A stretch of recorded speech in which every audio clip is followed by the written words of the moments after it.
This is episode 2 of the Quarantine Magic School, and in this episode I'm going to be sharing the secrets behind a more mentalism based topic known in the magic community as a book test. Alright, episode 2. Glad there gets to be an episode 2. Alright, so firstly I want to thank you all for the response I've gotten with the first episode. As of a couple days ago, it's been viewed over I think 250 times, which is a lot more than I could have asked for, so thank you for that.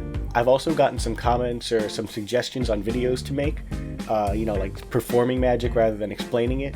So if you want to see that list, just pause the video, it's going to be right over here at my side.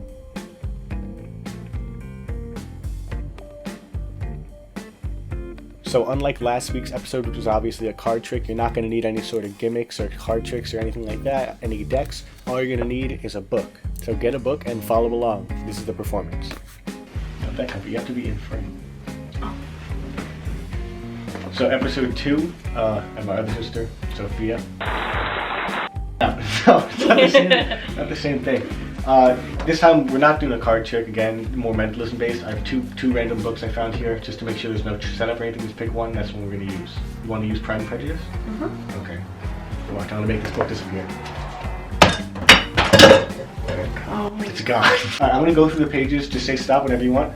Stop. Alright, do you see you don't need to know the page number, but just the first word on that page. Can you see the top one? You sure you got it? Yeah. Okay, was that fair? Yeah. I didn't look, nothing. Now, how many pages do you think there are in this book? There are a lot. 400. Okay? Look. Alright, so almost 400. I was right. Exactly. Magic. Alright, just think of the word again, and there's no way I could know what word. I didn't see anything. Yeah. I'm gonna guess it's 3 letters. 3 letters. So it's one syllable. First letter is an H. It's the word how. Okay, that's nothing. Do you know how I do it? Oh, you memorized the book. So the book test is an example of a magic trick that's been interpreted a myriad of different ways. I'm going to teach you this method, which is not only a very simple method, but it's also really direct. So the explanation for this trick is actually really weird. It is true that you don't use a trick book. The book is completely normal, and it can even be borrowed, but it does have to have one very important thing. And that is that if you open up the book, the page numbers have to be on the top corner, and that is very important. And I'll explain why. Now, technically, you can do the trick if the numbers are down here. It just makes it a little easier if the numbers are right here. It's going to be more convenient. So what you're going to do is you're going to hold the book in a sort of specific way. You're going to have your thumb over here and your other fingers over here. So the book is facing them, and you're just going to use your other index finger to riffle down the side of the book, and whenever they want, you're going to tell them to say stop. And again, there's no forces. They really can pick any page in the book. Okay, so you're going to riffle down the side of the book, and when you're going to look away, because you want this again to be as fair as can be, and whenever they call stop, they're going to say stop. So let's say they say stop right here. You're going to tell them, you're not going to look, you're just going to tell them to go ahead, and hopefully this is focusing, but you're going to tell them to look at the top word on the page here. You don't need to tell them to remember the page number, that's just excess. And now what you're going to do is you're going to do the secret move, which is, I just did it. And again, I can't see what's over here, but what I actually do is I look across and I see the page number opposite to the page. So in this case, I see page number 75, which means if you subtract 1, obviously you know that their page they're looking at is page 74. I'll repeat this one more time. You riffle down the side of the book, they call stop, you tell them to look over here, right? You don't make a big deal out of it. And I know right now that the page you're looking at is page 168.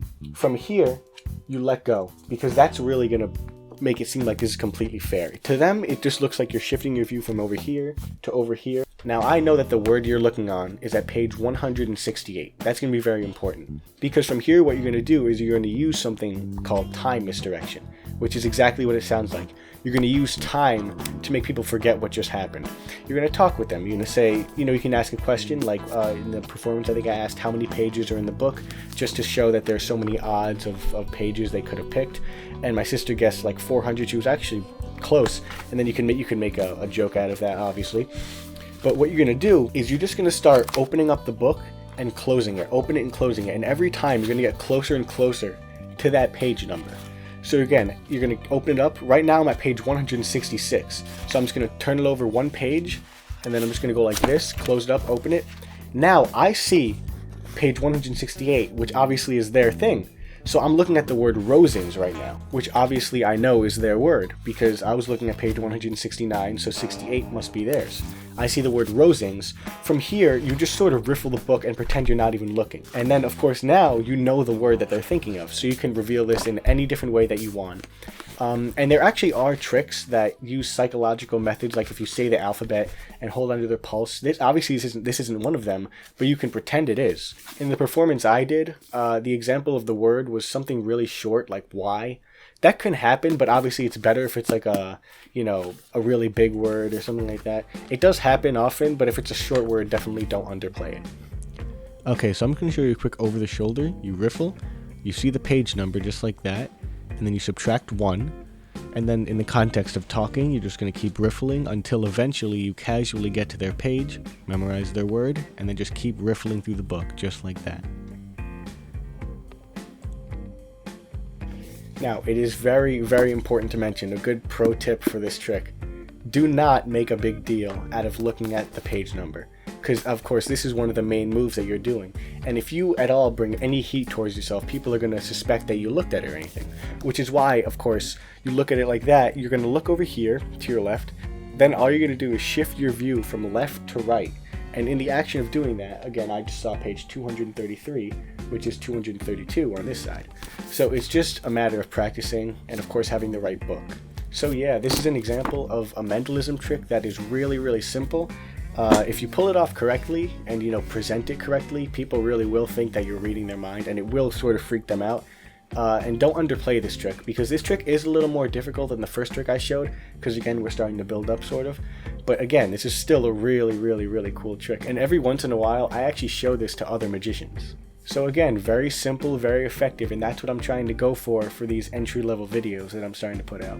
Anyways, until then, stay inside. Feel free to send me videos of you performing these tricks to your family. So yeah, thank you for watching, and see you in the next episode.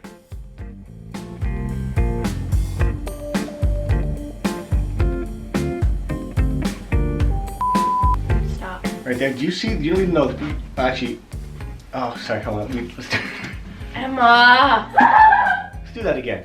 Unlike last week's episode, which was obviously a card trick, you're not going to need any sort of special card trick. You're not going to need any sort of, fuck.